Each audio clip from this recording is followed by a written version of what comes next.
How can you tell if you're leading your people properly? There is no gold standard indicator that shows how those in leadership are meeting the needs of their people. There are those who will point to production goals. Others will point to retention rates. These are things that are good, but only data points that will help inform the larger question of how to measure the success of a leader. I believe what should be used to determine leadership success is the commitment or buy-in from their people. So the lesson for today is less actionable and more reflective. This idea of getting commitment from people is not something a leader should do, but is an indicator of what a leader has already done.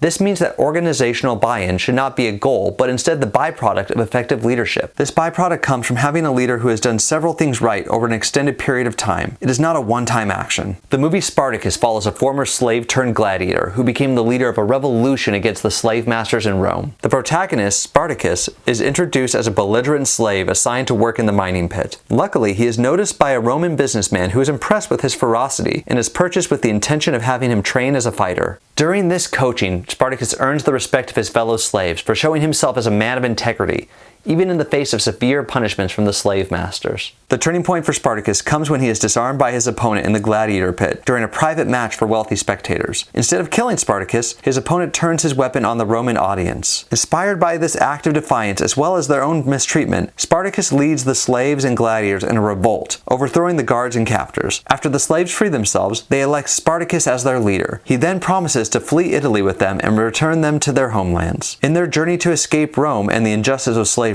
their numbers grow as individuals flock to their cause. Under Spartacus, they successfully withstand Roman mercenaries ordered to end the rebellion. As Spartacus resisted alongside his people, fighting with them, his esteem and legend spread across the country with each victory. His army continued to grow as he fought to liberate slaves on his way to the coast. With their ultimate goal within reach, Spartacus's army was lured into a trap and defeated. With Spartacus and his followers back in chains, the Romans presented what seemed like a generous offer. If the slaves delivered Spartacus to them, the captured individuals could go back home to their masters and return to their servitude unpunished. Spartacus is the only one the Romans want to suffer. As Spartacus is about to surrender himself for his people, what follows is one of the most iconic movie scenes in cinematic history. I'm Spartacus! I'm Spartacus! I'm Spartacus! I'm Spartacus! I'm Spartacus!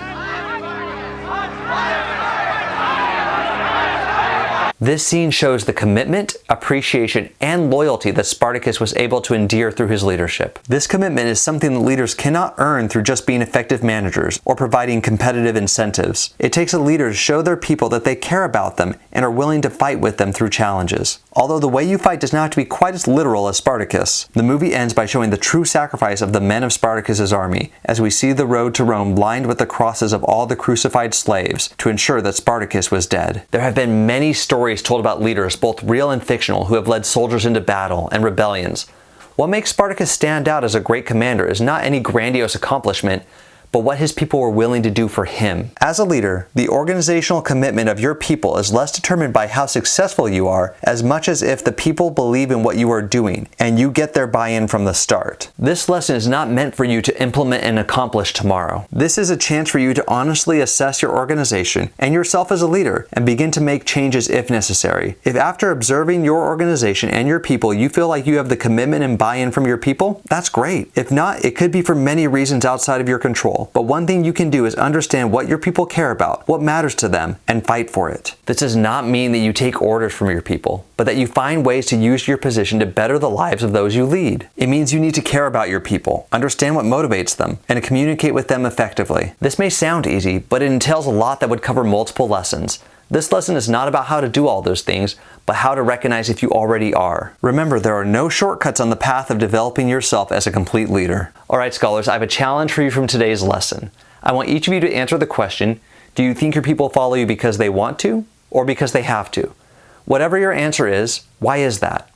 Make sure to put your answer in the comments so that we can all learn from each other. Alright, till next time. Keep on learning. Thank you for watching. Much of what I go over in my lessons can be found in my book, Mission First, People Always, which is available for purchase through the link in the description of the video. If you enjoyed today's video and want to watch more leadership lessons, then make sure to like the video and subscribe to the channel.